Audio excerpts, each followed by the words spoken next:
Olá, boa tarde. Mais uma live aqui na página da Go Outside, que nesse momento tá Go Inside. A gente tem falado muito sobre olhar para dentro, sobre estar dentro de casa nesse momento e não lá fora como a gente gosta. A gente tem conversado com ídolos, com referências nos esportes de aventura, no turismo de aventura, no meio ambiente.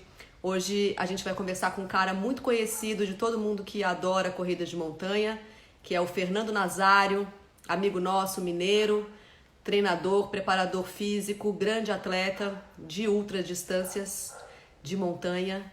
Eu tô só esperando ele me dar um alô aqui para ele começar essa conversa com a gente.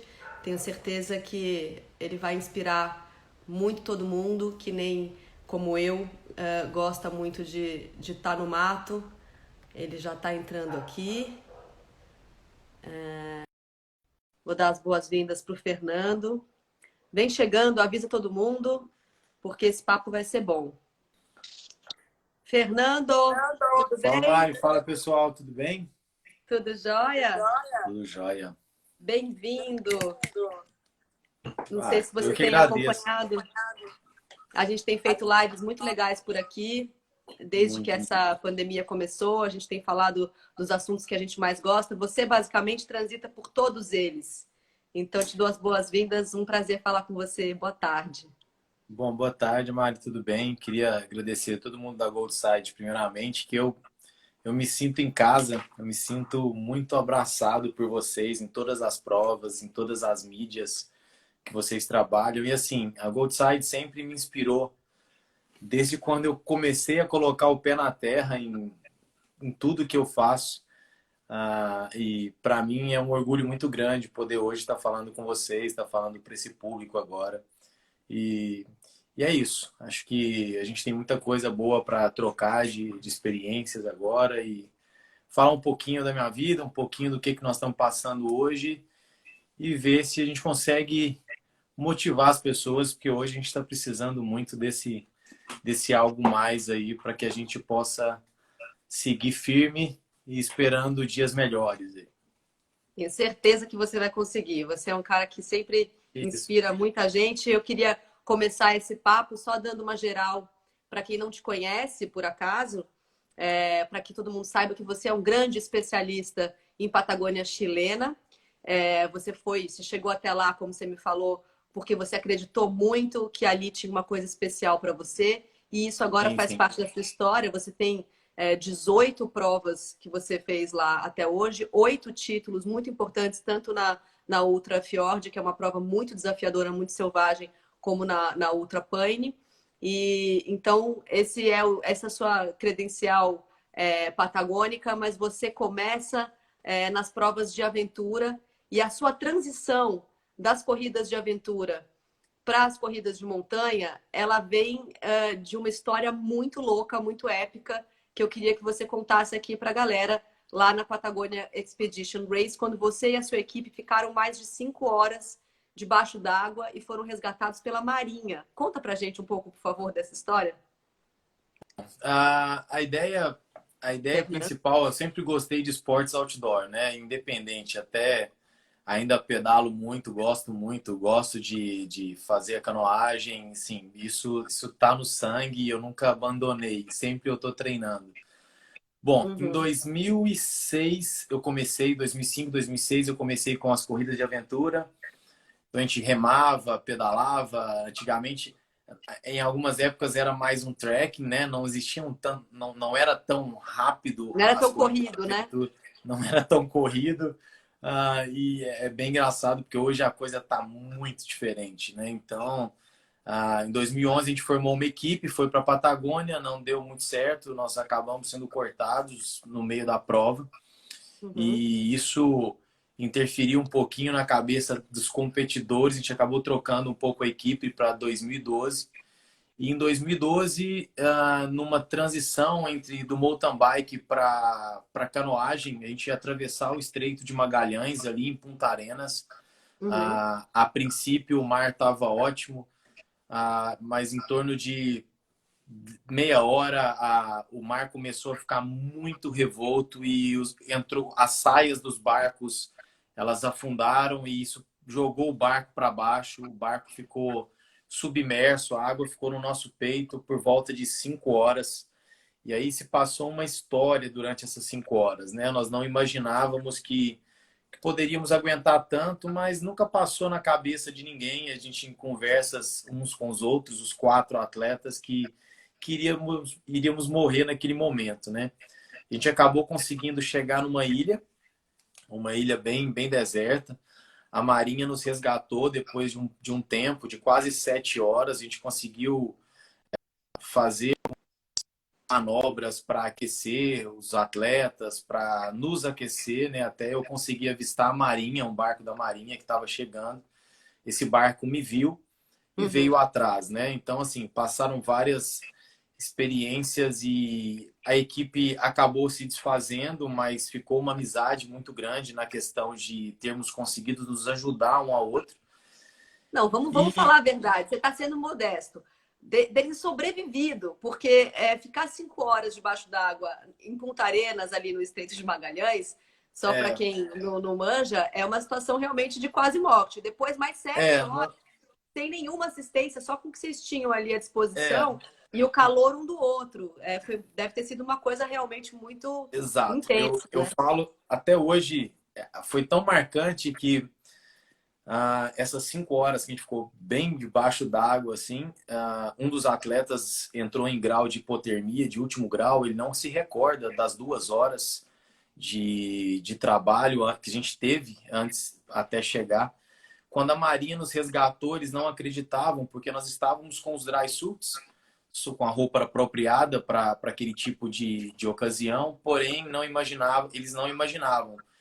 Com dry suit, numa água naquela temperatura, o tempo é aproximadamente de vida entre 15 e 30 minutos, né? É o que a roupa aguentaria, né? E não sei, assim, acho que o trabalho em equipe nos fez nos mantermos vivos durante aquela etapa e, assim, ser resgatado pela Marinha e conversar com algumas pessoas na região foi muito interessante, né? A gente aprendeu muito. Eu lembro que uma passagem a gente encontrou alguns indígenas daquela região e nós ficamos amigos assim um pouco deles. Depois que a gente foi resgatado, nós fomos levados para uma outra ilha e um desses indígenas daquela região olhou no meu olho e falou assim: você voltaria? Você voltaria para fazer essa prova de novo? Ou fazer alguma competição aqui na Patagônia? Eu falei, putz, eu estava meio emocionado na hora, mas eu falei assim, não, eu voltaria. Ele falou assim, então você tem que perder o medo de seguir em frente. Putz, E ele foi o que você falou isso. fez, né, Nazário? Essa história é Ele muito... falou isso para mim, eu falei, putz, mas será ele tá me conhecendo tanto assim, né? E foi um pouco do que eu O fato é que fiz, passou um assim. tempo e você voltou realmente, né? Passou algum Foi, tempinho e você foi olhar de novo aquilo ali. em 2014 eu voltei a competir. Eu fiquei quase 2 anos sem competir e voltei a competir em 2014, uma corrida de montanha, uma inauguração da mesma organização onde eu quase perdi a vida. Nós fomos para... Teve um Ultra Pane, uma prova de quase 70 quilômetros. Eu nunca tinha corrido, né? Corrido, claro. Percorrido já Corrido, tinha. nunca tinha corrido tanto para aquela época, em 2014. Até quando eu anunciei para minha família, para todo mundo que eu votaria para Torres del Paine, todo mundo ficou meio com o pé atrás. Por que você está voltando, né? O que você está indo fazer lá? Você quase morreu. E eu falei, tem algo... Internamente eu falava que eu queria realmente voltar, mas tinha algo que mostrava para mim que algo especial me aguardava naquela região. Eu sempre amei a Patagônia de alguma forma, eu sempre tive uma ligação muito grande, não sei porquê, e me levou de volta. Eu era um mero desconhecido na prova, eu nem era Estava anunciado como começando na corrida de montanha também, Estava né? começando na corrida de montanha, eu era nem era anunciado como um dos favoritos da prova e isso também não me incomodava, porque eu não sabia, eu queria completar a prova. O meu grande E você queria prêmio, exorcizar aquele sentimento que tinha ficado da outra putz, vez. assim, eu te falo, Mari, que foi uma das provas que eu corri mais tenso na minha vida. Porque eu corri com o peso de 2012 nas minhas costas, assim, eu corri com o peso de tentar chegar ao fim. Isso foi uma das Uhum. coisas mais impressionantes. Eu prestava atenção em cada marcação, em cada detalhe da prova. Eu não queria perder nada. E no Uhum. quilômetro 40 eu comecei a liderar a prova. Isso não me incomodou tanto, mas no quilômetro 50 eu já queria ganhar a prova, porque eu vi que eu estava na frente. E aí Sim. eu fiz toda a força que eu podia, eu só pedia para que eu não errasse hora nenhuma na orientação, na prova, no momento. E eu acabei sendo campeão dessa prova em 2014, em setembro de 2014. E eu falo que o poder de ter acreditado que algo especial estava guardado ali para mim fez com que minha vida mudasse. Né? A gente até conversou mais cedo, é até um dos fatores de eu estar agora conversando com vocês, ou Sim. ah, eu consegui patrocínios, eu consegui alunos, eu consegui motivar mais pessoas e vi o quanto eu poderia ser importante nessa fase, nessa função, principalmente na potencialidade do trail run aqui no Brasil, Na orientação, né? em tudo E isso. na E para mim direção. foi. Na verdade, ali, aquela vitória em 2014, uma vitória super inesperada, não estava no seu programa, a sua questão era uma questão super pessoal e acabou se tornando uma conquista que, como você diz, mudou sua vida. Ali você começou uma tradição, porque depois dessa conquista na Ultra Fjord, você virou o grande campeão dessa prova e também Foi algo. o grande campeão da Ultra Pane. Enfim, você é o nosso grande campeão patagônico lá no Chile. Exato. Eu brinco que existem algumas matérias, uns amigos meus postaram, porque saiu uma matéria brincando, tipo, nem me considero assim, mas Fernando Nazário, tipo, o rei da Patagônia, né? Eu tenho um jornal guardado falando que, assim, brasileiros quase morrem na Patagônia chilena, e eu gosto de olhar esse jornal do Brasileiros Quase Morrem com o que me citaram lá também no Chile, tipo, o rei O da rei da Patagônia. Patagônia. Eu acho, eu Ah, acho, eu acho engraçado isso, assim, de é quase sim. morte a brincarem de rei na Patagônia. Mas não, longe disso, longe disso.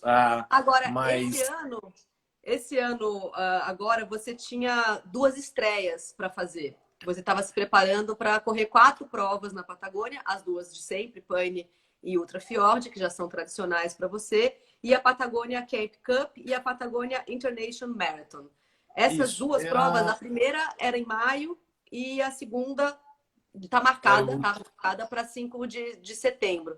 Seriam duas isso. estreias. Como é que você está lidando com essa reprogramação, essa situação de insegurança e de incerteza? A gente não sabe se setembro vai ser possível correr. Algumas É, provas já ficaram para trás, quer dizer, o que você ia correr agora em abril já ficou para trás e agora essa de maio também. Então, como é que você está lidando com essas incertezas todas? bom, é interessante, porque a partir do momento que eu fui para a Patagônia em 2014, eu não deixei de voltar. Então, normalmente eu vou 2 vezes ao Chile por ano para competir o Ultra Pan e o Ultra Fjord, também como convidado da organização e para difundir as provas do Chile aqui no Brasil. Essa é Uhum. uma proposta muito importante. É, Ah, embaixador, né? isso. E esse ano eu iria competir. Eu estava a fim de. Eu estou tentando organizar um projeto que ele independe de competição para aquela mesma região, ainda está nascendo. Eu iria competir agora o Patagonia Camp Cup, que é uma prova de 42 quilômetros, bem próximo de Torres del Paine, que por convite de um hotel do Patagonia Cup. Uhum. Ah, e seria uma prova bem interessante, é uma prova de bosque, é um lugar mágico. Então, eu estava Uhum. muito afim, era agora dia 23 de maio, foi cancelada. O Ultra Fjord também não aconteceu esse ano. Então, assim, como eu falei, eu tenho ficado bem tranquilo. A gente está com tanto problema para gerar ansiedade. Eu estou procurando trabalhar muito essa questão de existem outras pessoas que estão passando por momentos tão ruins assim, enfrentando essa pandemia diretamente, o coronavírus, com até mortes em família. Seria Uhum. muito egoísmo da minha parte tá pensando só em mim e nas competições que foram canceladas. Assim, eu já desapeguei disso. Para esse Uhum. ano eu já desapeguei um pouco de competições. Eu estou treinando da forma com que eu posso, para o que a minha cidade permite, do que até para não abaixar o sistema imunológico, não estou extrapolando com volumes muito grandes. E não tenho, eu estou cuidando mais, eu estou fazendo muito mais porque eu gosto das atividades que eu tenho realizado agora do que propriamente uma pressão de ter que correr um volume diferenciado, né? Sim. Eu não, eu desapeguei. Eu tento falar isso para os meus atletas também, ou para os meus amigos, que sempre a gente já tem tanto problema com ansiedades agora. Eu sei que todo mundo quer competir, mas essas provas sempre vão existir. A gente tem que tentar apoiá-las, estar ao lado dos organizadores para que eles consigam se manter pós-pandemia, né? Isso é Uhum. algo muito importante. Isso é algo que a gente não está. Algumas vezes a gente está pensando tanto no umbigo, a gente está esquecendo que talvez as provas que são tão tradicionais e são menores, né, elas podem não voltar a acontecer por algum problema relacionado a novos patrocinadores. Então a Uhum. gente tem que realmente Tem que. incentivar essas pessoas e divulgar. E não Tem uma ficar expressão contra. que eu. Desculpa. Pode. Tem uma expressão que eu gosto muito que é agasalhar o prejuízo. Acho que a gente tem que agora saber que, enfim, não contar mesmo com. As pessoas ficam muito aflitas com, mas as provas estavam marcadas para agosto ou para setembro. Agosto, setembro é logo aí. A gente não sabe, pode ser que realmente não role nada mais esse ano, nada nesse sentido, né? Tem outras coisas Exato. agora mais urgentes e maiores até para a gente se Isso. preocupar e para a gente se mobilizar. Quando a gente relata sobre a possibilidade de não acontecer mais algumas provas durante esse ano, isso não trata de pessimismo. Eu tento falar assim: o mesmo tempo que nós gastamos para ser pessimistas é o mesmo tempo que a gente gasta para ser otimista. Eu estou muito otimista. Quem me conhece sabe o quanto eu sou otimista e o quanto eu gosto de pensar positivo sobre uma série de coisas que estão para vir. Uhum. Ah, da mesma forma que existe uma indecisão muito grande, a qualquer momento as coisas podem surgir, pode surgir uma vacina, pode surgir algo que seja alguma luz para nós. Então, Uhum. assim, eu tento muito gastar meu tempo pensando nisso, Uhum. pensando em como eu posso ajudar as pessoas que estão bem ansiosas, como eu posso cuidar dos meus alunos, como eu posso cuidar da minha família, como eu Uhum. posso ao tempo todo. Eu tenho um irmão que mora em Nova York, eu tenho há 15, 16 anos. Meu pai e minha mãe eu já não vejo há mais de 5 meses. Eu estou tentando mais uma estratégia de como vê-los do que pensando como eu vou para uma Como é que você vai competição. fazer prova? É, claro. Então, E é mais nesse sentido. Então, eu procuro tentar, e eu sei que outras pessoas também estão nessa mesma linha. Como a sim, gente comentava, desde março nós estamos passando por muitos altos e baixos. E algumas pessoas estão ficando muito para baixo. Eu acho que essas sim. pessoas têm que procurar ajuda, têm que ligar para os amigos, têm que ligar para o treinador, têm que ligar para a mãe, para o pai, para quem for, tem que conversar, tem que trocar uma ideia, ligar e Uhum. conversar com pessoas positivas. Eu acho que Uhum. esse é o momento. Você está precisando de um up aí, dar um alto astral, de criar uns projetos aí para pós-pandemia, liga para alguém que você sabe que vai te jogar lá para cima e conversa uma hora com essa pessoa que vai ajudar. Tem um amigo aqui que mandou um salve que eu vou retribuir, que é o nosso grande Yasaldir Feitosa, que é um Putz, o cara, aliás, Yasa, que joga cara, sempre para cima. Yasa, o Um dia que eu beijo, for no Rio, eu Yasa. tenho que dar um amasso nele, eu tenho que dar um abraço nesse cara, ele é muito foda. Adorei É, a live dele com a Manu também. passou aqui para dar um alô para gente. E falando sobre cuidar de pessoas, você tem uma assessoria, é preparador físico, conhece muito de fisiologia, de nutrição, deu aula em universidade durante 12 anos. Então, é um cara super habilitado para falar de saúde, para falar de como a gente pode se manter são. E tem uma questão que eu acho interessante, que você já faz meditação há muito tempo, já faz parte do seu treinamento pessoal. Eu não sei se você prescreve meditação para alunos e não sei nem se é o tipo de coisa que dá para prescrever, porque muita gente simplesmente não consegue. Outra amiga que passou por aqui, que é a Chube, me falou, me confessou que ela, que é uma pessoa que tem 1 milhão enfim, de trunfos como atleta, né, de talentos como atleta, ela disse que para ela é muito difícil conseguir fazer meditação. Como é que você ajuda alguém que precisa começar a meditar? Qual é o segredo? Que dica você tem para dar para quem está afim e tem dificuldade de se concentrar ali no momento? Bom, Mari, assim, estava participando de uma escola de meditação há um tempo atrás e tudo. Essa pandemia realmente veio, ocorreram algumas mudanças muito sérias. A gente teve que se concentrar mais ainda no meu estúdio, nos alunos. A gente teve que se reinventar, principalmente online. Então, às vezes, Uhum, online eu estaria meditando, online agora eu estava dando aula. Então, uhum, esses tempos foram mudados, assim. A minha esposa, sim, ela medita muito, ela é uma grande inspiração disso. Às vezes ela tem os seus horários específicos, mas, por exemplo, a Chubi é um grande ídolo também do esporte. Eu lembro em 2006, a equipe Atena, eu tava numa região, a Atena estava chegando depois de uma canoagem, eles chegaram super felizes aqui, tipo assim, caraca, eu tô no esporte certo, né? Então as sim. meninas sempre me inspiraram muito também.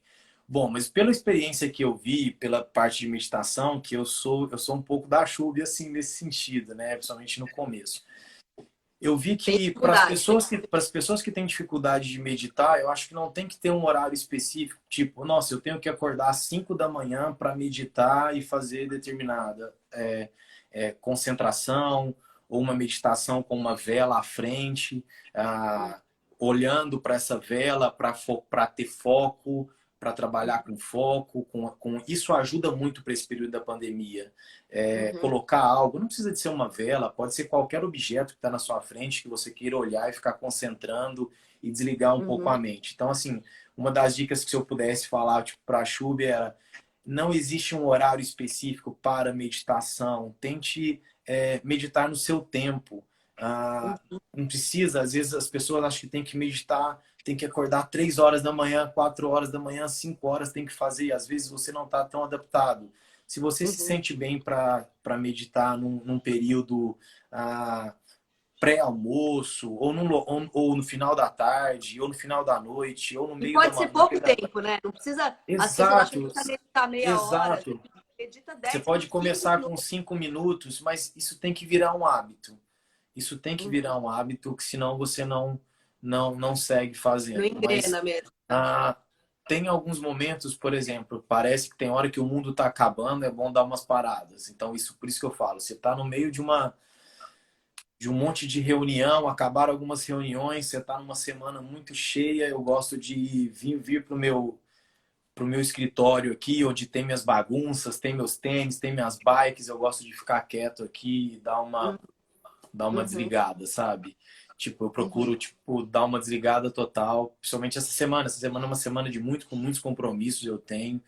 uhum, E eu procurei também vir para minha sala ontem à noite. Eu acabei de gravar, tinha gravado uma aula online ontem à noite. Eu dei uma desligada em tudo de eletrônico e comecei a dar uma. Fiquei uns 10 minutos meio respirando um pouco para poder aguentar o outro dia, sabe? Então, se a gente não der legal. umas paradas. Eu imagino, tipo, no futebol, aquele camisa 10, né? Tá todo mundo jogando a bola para cima, na hora que chega no meio de campo, ele pisa na bola e. Pera aí, Uhum. deixa eu parar esse jogo um pouco. Então, acho que eu vejo Segurar. muito isso para nós. Nossa vida, quando começa. Tem momentos que a nossa cabeça tá com. Você já não sabe o que fazer. Para um pouco, 5 minutos, olha para alguma coisa, concentra, medita, que vai ajudar. Não tem hora. Não tem hora. Eu acho que essa questão de momentos fixos, hora específica, tem que acordar antes de fazer tudo, meditar. Para quem não é muito disso, eu acho que pode Pode não acabar gerar uma inibindo. sequência. Então, é qualquer período do dia, mas fazer, É, a hora que você acha mais tranquilo. certo.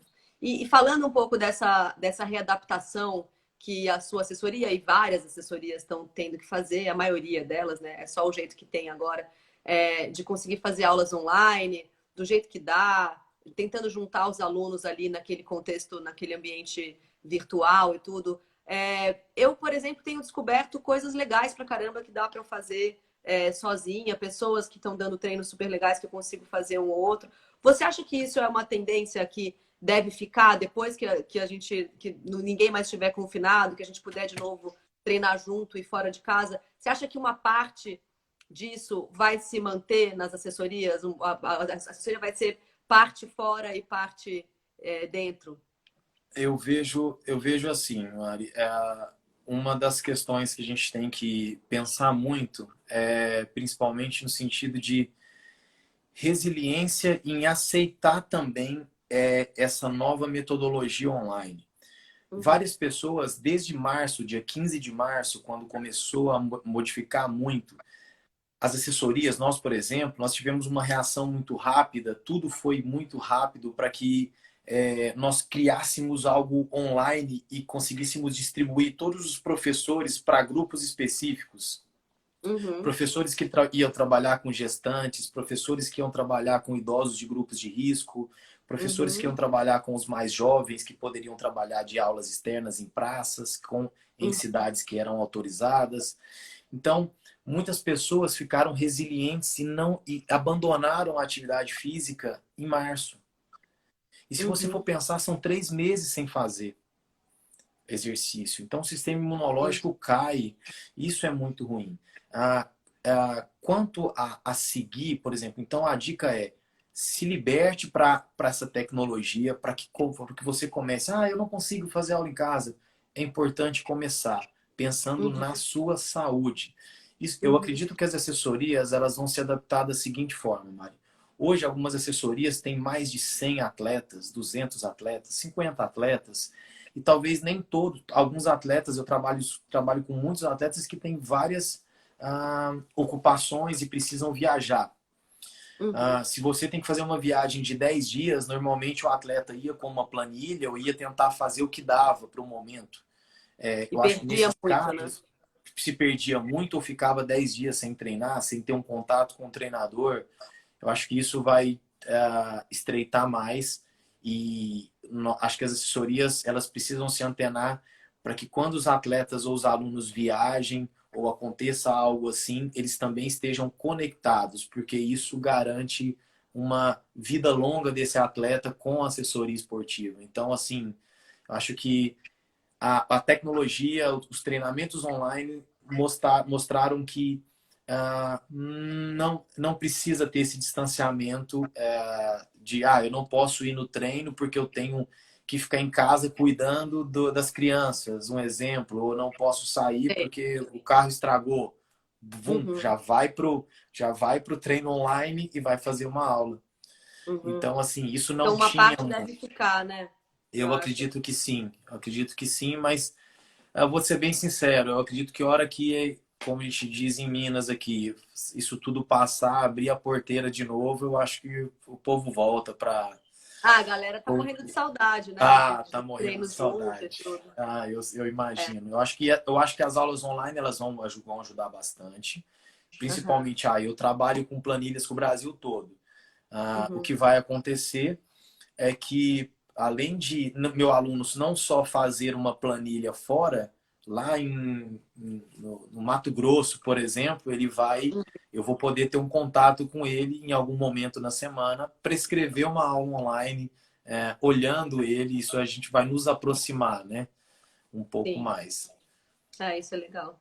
Escuta, você tem um estudo bem profundo de fisiologia e o seu mestrado, durante o seu mestrado, você estudou os efeitos das outras distâncias nos atletas, nos tecidos, nos músculos e tal. Inclusive nos rins, enfim, você viu que Exato. é um estrago bem grande. A sua Isso. ideia naquele estudo era ver qual era a melhor maneira de recuperar esses atletas que são submetidos a tanto desgaste físico nas longas distâncias. Mas aí eu te pergunto, você não ficou assustado quando você viu o que acontece no corpo de um ultra maratonista, por exemplo, um cara como você? Fiquei. Pergunto ainda, isso é saudável? A gente pode dizer que dá para correr ultra distância e ser saudável? E de que maneira a gente pode fazer isso? Bom, bacana essa pergunta. Vamos lá. Graças a Deus, o meu orientador deixou eu estudar o que eu queria. Isso é o primeiro ponto. E o que eu Uhum. sempre e o que eu sempre gostei, que eram corridas e ultramaratona em 2014. Também, mãe. Ai, ai. Bom, ela mandou um recadinho aí, sempre mãe, né? Bom, em 2014 Eu vi. eu comecei a estudar e pesquisar um pouco esportes de ultra endurance. Os esportes de ultra endurance, eles são atividades que ultrapassam 4 horas de duração. De 4 a 6 horas é o que está na literatura. Então eu queria trabalhar com isso. Bom, eu queria fazer um estudo onde eu conseguisse coletar pelo menos de 4 a 5 tubos de sangue desses atletas antes e depois de uma competição exaustiva. Então eu iria analisar, por exemplo, dano renal, dano hepático, inflamação músculo-esquelética, inflamação músculo cardíaco, inflamação geral do corpo por PCR também e outros Uhum. dados relacionados ao sistema hematológico do atleta. Nessa hora Uhum. surgiu uma competição em Campinas, que é uma ultramaratona 24 horas. Então eu saí de Uberlândia, Entendi. Ah, Uberaba, fiz contato, essa pesquisa tinha que sair, porque eu fiz contato com tanta gente no Brasil, porque era uma pesquisa muito cara, uhum.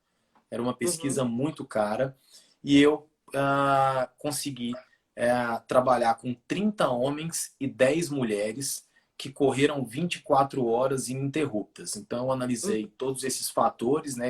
Eles nos cederam, né, gentilmente, para coletar o sangue deles antes e depois. E uma parte dessa pesquisa já foi até publicada agora numa revista internacional sobre principalmente os danos cardíacos da corrida. Bom, quais Uhum. foram os resultados, né? Essa é a grande curiosidade, assim. Os valores eles aumentaram proporcionalmente ao nível de condicionamento.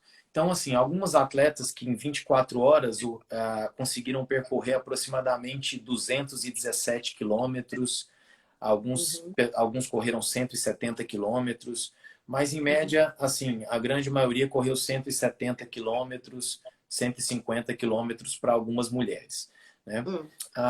O grande, por exemplo, a nossa CK muscular, creatina quinase, que é uma proteína que mede dano muscular, normalmente ela vai até 100, ela vai até 150 e no pós-competição, né, pós-ultramaratona, ela chegou em alguns casos a 20, 30 mil.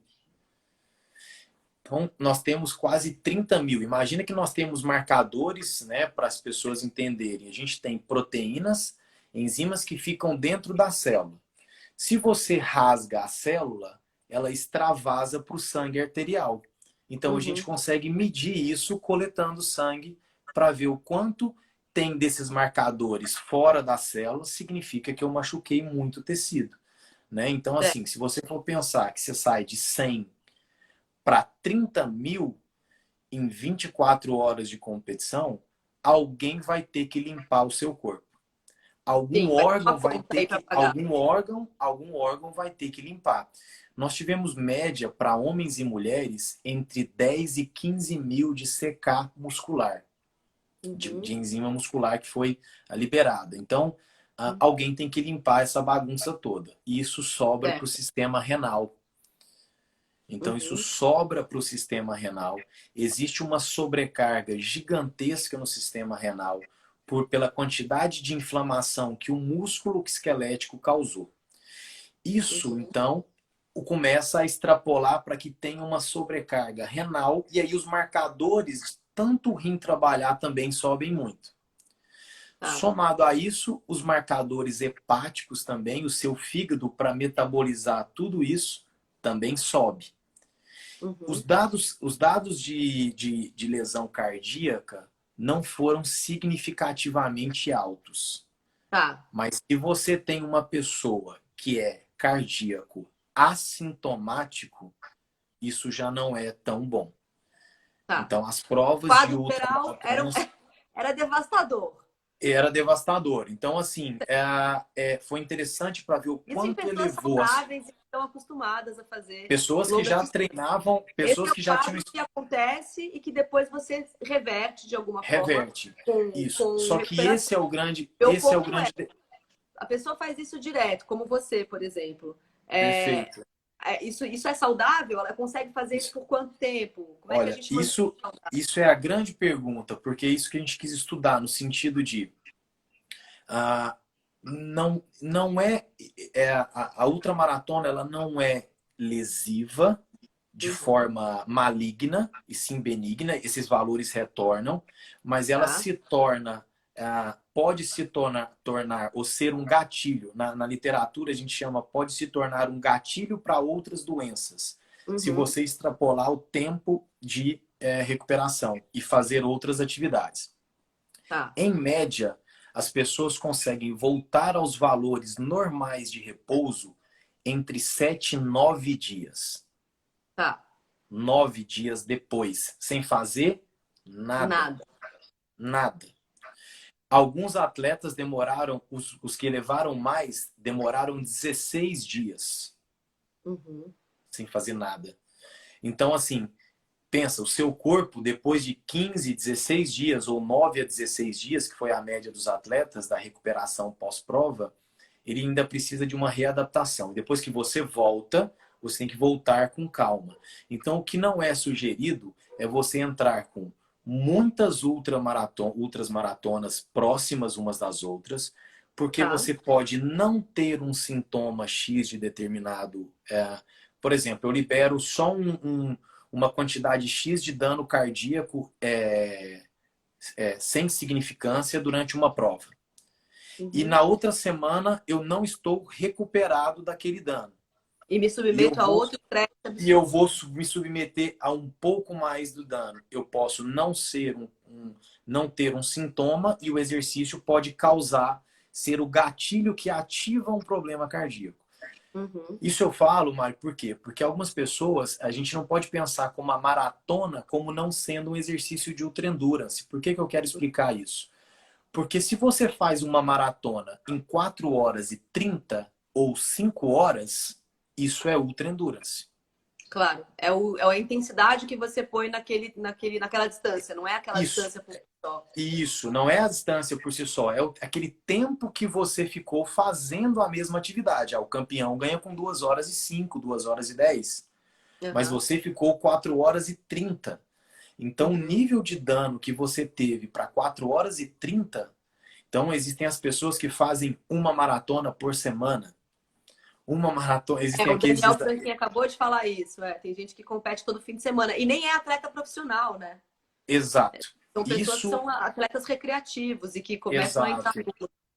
Exato. Isso é um problema muito grande. Atletas recreativos que querem competir todo final de semana, competições que duram mais de 4 horas. Esqueçam distância, tempo. mesmo Essas se você provas. fizer, se você fizer essa distância caminhando 5 horas. Porque, claro, vai ter o cara que vai fazer 40 quilômetros para baixo de 4 e Não. tem o cara que vai fazer andando, correndo, andando mais tal. O lance é o Sim, tempo sim. ou é a intensidade? Não, ela é por tempo. Ela é por Tá. tempo. Só fazer andando uma maratona, se você fizer andando a 5 quilômetros por hora, eu acredito que você é, seria cortado. Tipo, uma maratona inteira andando seria quase 8 horas de prova. 8 horas Lógico. e meia Não, de prova. meu ponto é, um atleta profissional, me parece, me corrija se eu estiver errada, mas um atleta profissional, ele tem elementos para correr aquela longa distância num tempo menor e para se Sim, recuperar mais rápido e para causar menos dano para o corpo dele. Um atleta perfeito. recreativo vai fazer aquela mesma distância num tempo maior, vai submeter o corpo dele a um estresse muito maior, precisa de muito mais tempo de recuperação. Então, Perfeito. é um bom aviso para a galera que se leva muito a sério e se trata como se fosse um atleta profissional sem ser, né? Você vai ter a conta disso depois. Sim, sim. E às vezes é justificado sempre, Mari, a questão assim, por que que alguns atletas, se você for pegar um atleta de elite de maratona, por exemplo, eles competem 2 ou 3 maratonas, três assim, eu estou exagerando, quando tem ano olímpico, mas eles competem Uhum, aproximadamente 2 maratonas importantes por ano.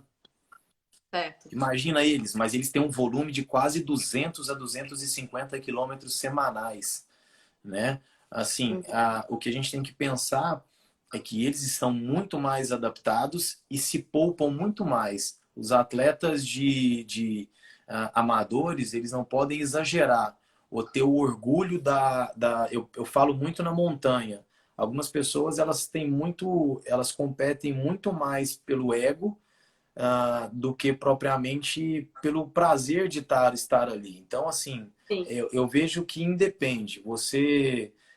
A distância que você compete, ela é desproporcional à grandeza da natureza. Você curtir o momento ali aquela prova que você está fazendo, ela independe de ter que provar para alguém. Te deu as pessoas rompendo barreiras, saindo de provas de 21, pulando para ultramaratonas de 50, para depois 80, para 100 quilômetros, em alguns casos em um ano de treinamento. Isso é muito sim. difícil. Os treinadores têm sofrido muito para tentar Têm sido regularizar pressionados, essas né? pessoas. Querem que vocês façam mágica. Uma das coisas que a gente estava ali também pensando e conversando é sobre esse momento de confinamento, os treinos em casa têm sido tem surpreendido, eu acho. Acho que muita gente tem curtido esses treinos e tido bons resultados. E você estava dizendo que esse pode ser um bom momento para você restabelecer a saúde do teu corpo, das suas articulações. Gente que está acostumada a se submeter a treino muito porradaria, nesse momento aproveitar um pouco para se restabelecer, principalmente os atletas que você falou, atleta é bichado, os atletas são bichados, eles têm lesões que ficam voltando e tal, então esse seria um momento bom para esses caras, essas moças, É, se recuperarem. Como é e, é, que inte- essas pessoas podem fazer isso agora? e é interessante. Se nós pegarmos.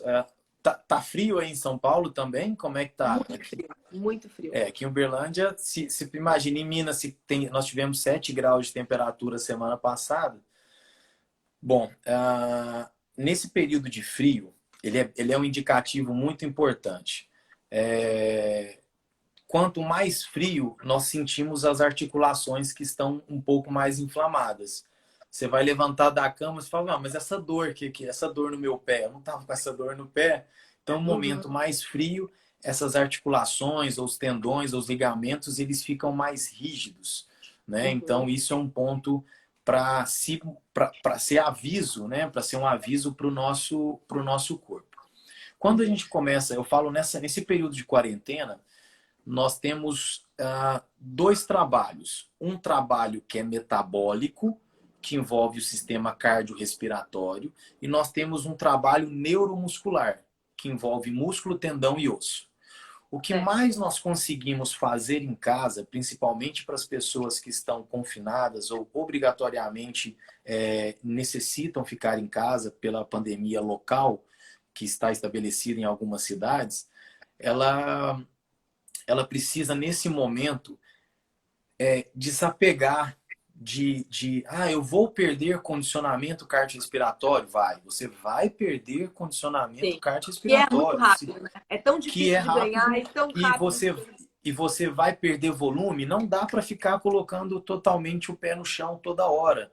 Então, a ideia os atletas sempre escondem e não querem treinar aquelas articulações que têm dificuldade, não querem treinar flexibilidade, não querem cuidar um pouco das articulações que sempre acabam dando problema historicamente na sua temporada. Então, a hora de olhar para elas e cuidar do sistema neuromuscular. Esse é um ponto específico. Treinar flexibilidade dos músculos que são mais rígidos, Mobilidade. principalmente nesse período de frio. Treinar mobilidade de articulação de quadril, que os corredores de montanha sofrem muito com mobilidade de quadril. Então, tudo dá para ser feito. Agora, para as pessoas que conseguem ter esteira em casa, que conseguem ter um rolo de treinamento para ciclismo indoor em casa, ótimo. Deem prioridade para treinos intervalados. Esses treinos intervalados vão ajudar muito na melhora da capacidade aeróbia. Isso aumenta a hemoglobina, isso aumenta a mitocôndria e isso combate, sim, o sistema imunológico. Talvez você... Necessariamente intervalados ou combinados? Por exemplo, 20 minutos, 25 minutos de esteira ou de uma máquina qualquer que você tem ali, com Aham. mais 10, 15 minutos de algum treinamento de força. Isso entra na categoria Perfeito. intervalado Não, ou só não, ela não entra tão diretamente. O intervalado treinamento tem que realmente intervalar, fazer Sim, um pouco de o cardio, um pouco treinamento de intervalado ele foi criado para que a gente consiga treinar em intensidades altas durante um período maior. Ah, eu consigo ficar a 100% do meu máximo correndo só 5 minutos. Então, o que que eu uhum, vou fazer? Eu vou dividir em 10 vezes de 1 minuto a cem por uhum, cento. Então, no uhum. final daquele treino, eu consegui ficar 10 minutos treinando na intensidade máxima. Então, Tá. essa é a ideia da criação do intervalado. Os treinos Uhum, intervalados, eles não precisam ser extremos. Eles precisam gerar, nesse momento nosso, hiperventilação. uhum, Se a pessoa está hiperventilando pós-corrida ou pós o treino de bike, isso significa que já vai dar estímulo para o seu corpo produzir novas células, que são tá. responsáveis pelo sistema respiratório. Então, quando a gente começa a entender um pouco mais fisiologia humana básica, a gente começa a compreender de seguinte forma: por que que isso pode ajudar no combate talvez você seria um sintomático de um problema do coronavírus, por exemplo, porque o seu Uhum, condicionamento aeróbio está baixo, então você sentiria um pouco de falta de ar, você sentiria um pouco de cansaço, uma dor de cabeça. Se você eleva um pouco o nível de células que transportam o oxigênio, nós conseguimos agora vencer até ter menos sintomas para algumas pessoas que poderiam ter nesse sentido. Nós vamos pensando em fisiologia. Então, uhum. quanto mais condicionados nós estamos, menor a chance até de ter uma infecção ou algum problema nesse sentido, né? Certo. Não esquecendo que o período pós-exercício de um atleta ou de um treino intenso ele precisa ser muito bem trabalhado. A pessoa tem que se alimentar muito rápido pós-exercício ou Uhum, hidratar bem. Não posso ficar muito tempo, porque aquele período que é chamado de janela aberta é uhum, um os atletas têm mais risco de sofrer uma infecção do que um sedentário uhum. imediatamente pós-exercício intenso, Pessoas tá? que fazem uso de suplementos, como proteína ou outros tipos de suplemento que elas combinam com o treinamento, combinavam com o treinamento na vida fora de casa. Nesse momento, dentro de casa, ainda faz sentido suplementar? E aí, que tipo de suplementos que fazem sentido nesse momento? É interessante, né? Eu quero tentar não entrar tanto nesse componente dos nutricionistas, mas assim, primeiro eu acho que todos têm que conversar com seus nutricionistas e trocar uma Uhum, ideia. O que que o Fernando está fazendo hoje? Eu estou procurando, Mari. Já tenho uns 8 meses que eu parei de comer carne, então eu estou indo eu aprendi, eu estou reaprendendo a alimentar. Então, eu estou uhum, procurando todo esse período da quarentena, do coronavírus e tudo, desse processo que a gente está passando, em escolhas. Eu posso substituir alguns suplementos por um suplemento de whey, um whey de extraído de soro de leite ou alguma coisa, uhum, por uma proteína vegana, uhum, de ervilha ou de arroz. E o que eu estou fazendo agora? Misturo com abacate, com água de coco, com polpa de açaí. uhum, Eu estou dando ênfase para deixar meus órgãos internos limpos, sem uhum, muito estresse. Eu não estou uhum. precisando de demandas altas de proteína nessa Tá. hora. Eu não É, tô isso que eu ia perguntar. desgastando o meu músculo. Eu não estou desgastando o meu músculo com aquelas inflamações que eu falei para vocês lá das Sim. provas de ultra. Então, nesse momento, os meus treinos eles não estão extrapolando 1 hora, 2 horas de duração. Então, eu Uhum, procuro bem pós-treino, que é o melhor período de absorção de nutrientes, principalmente para o corpo, entrar com uma uhum. alimentação bem limpa. Uma Certo. proteína em pó mais vegana, misturada com frutas da estação, com frutas mais saudáveis. Então a dica que eu dou é: dê preferência para esses alimentos agora. Seria muito mais Mais interessante. frescos, né? Exato. Preparação E isso fresca. pode ter um benefício Certo. muito grande de você permanecer com isso no pós-pandemia. Você criar Sim, esse hábito de alimentar mais saudável. certo. Eu tô aqui de olho no relógio, a gente não tem mais tanto tempo. E tem uma coisa que eu queria falar antes da gente se despedir, porque eu acho que poucas pessoas sabem, que é sobre o projeto que você toca, o My Way. Você tem um projeto com 8 crianças que você acompanha da faixa de 8 a 11 anos. E a sua ideia é acompanhar essas crianças com esporte até que elas cheguem à universidade. Queria que você falasse um pouquinho desse projeto que é tão bonito e como é que rolou esse ímpeto e quem é que te ajuda e acompanha nessa caminhada. Bom, quem tem amigo tem tudo, né? Daniel, um beijo para você, tá? Vou te mandar um beijo, que senão depois você vai ficar brigado comigo. Eu cruzava o Daniel comigo no Ibirapuera. Agora a gente Agora, tá tô com saudade casa dele. A gente fica mandando foto todo dia um pro outro. legal. Ah, bom.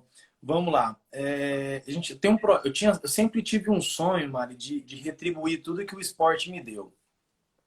Hoje eu vivo um sonho de criança que é conhecer o mundo por meio do esporte e viver o mais intenso possível cada momento. Eu sou bem assim.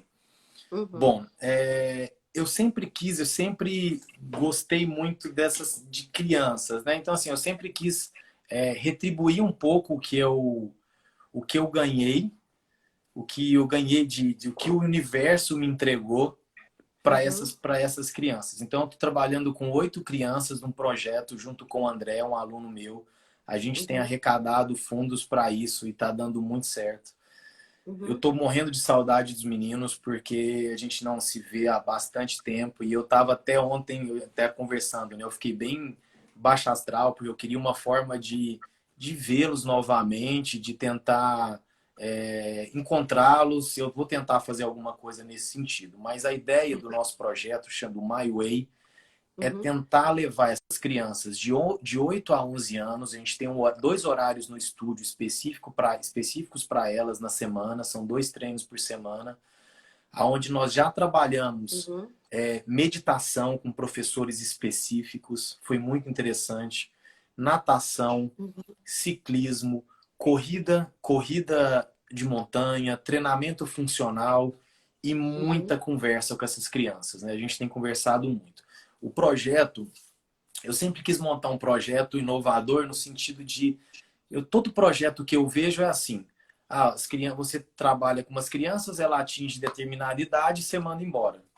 uhum, Não, não queria fazer isso. Eu quis começar com menos crianças, um projeto mais tranquilo, com 8 crianças, para uhum, que a gente pudesse tentar levar esses meninos lá para a universidade. E eu tenho certeza, todo contato que eu tenho aqui, eu tenho certeza que eu consigo colocar esses meninos para estudarem medicina, se eles quiserem. Então, uhum, assim, a ideia é essa. Eu quero. E assim, nós já estamos com. Era para fazer quase 8 meses de projeto, a gente está com 5 meses aproximadamente. As uhum. crianças tiveram um crescimento em um mês de uma forma assim espetacular. Respeito Eles pelo vão para a ambiente, escola e depois eles ficam um período fazendo esporte com isso. você. Eles vão para a escola no período da manhã, é tudo vinculado a um lar que atende pessoas, que atende as famílias dessas crianças. Uhum, Então, a gente conseguiu, nós reunimos com as mães, nós pegamos essas crianças voluntariamente. Existem pessoas, quando alguém não pode buscar os meninos, eu vou buscar os meninos, dou a aula de 2 às 3:30 da tarde. E o interessante, porque quando eu fui buscar os meninos, eu vi eles comendo lá no lar, tinha Coca-Cola, bolacha recheada. Eu falei, opa, parou, isso aqui não vai existir. Nós já uhum. contactamos uma empresa de Uberlândia que trabalha com alimentação, então foi bem interessante, porque chega no Mudou a saquinho ali, alimentação deles. chega alimento todo, eles treinam de 2 às 3:15. 3:15 chega o entregador para trazer o lanche de cada Ah, que legal. criança. E aí é um saquinho, né? E aí eles abrem cheio de curiosidade, porque não vai ter uma bolacha recheada. Não. Então Claro. tem um suco, às vezes tem um suco, eles estão se descobrindo. Tem um suco de amora, tem um suco de kiwi, tem Uhum, suco de pera, suco de algumas misturas, e aí vem castanha, alguma salada de fruta, algumas coisas, eles estão reaprendendo. Eles ainda é difícil, mas assim, eles a ideia é ensinar para eles e eles entenderem o que é o errado. Eles podem até fazer um dia, mas eles vão saber que está errado, né? Uhum. Então assim, mas é Botei levar ter essa informação e levar esses meninos para a universidade. Eu tenho certeza. Quando o projeto ganhar mais corpo, a gente vai conversar mais sobre isso, mas assim, nós temos tido uma evolução muito grande. muito legal, Mas é um parabéns. aprendizado. Eu falo que eu posso estar o máximo cansado possível. Quando eu vou trabalhar com os meninos, parece que é uma energia infinita, assim. Você se renova. Então é muito bom. Eu quero tentar fazer isso por muito mais tempo. Muito legal. Nazário, eu te agradeço muito. A gente está aqui no limite de derrubarem a gente, porque temos 1 hora de Uhum, live. Mais uma vez eu queria te agradecer. Foi muito legal bater esse papo com você, falar um pouquinho de fisiologia que a gente não tinha falado uhum. ainda nessas lives. Espero que todo mundo que Legal. acompanhou a gente tenha curtido e aproveitado. Eu sou a Maria Clara. A gente tem mais live na semana que vem aqui na página da Go Inside. Fique em casa, se cuida. Nazário, um beijo para você. Valeu, Beijo para todo obrigado. mundo. Obrigado a todos que participaram com a gente aqui hoje. Foi um prazer. Valeu, tudo de bom. Valeu. Tchau. Tchau, tchau.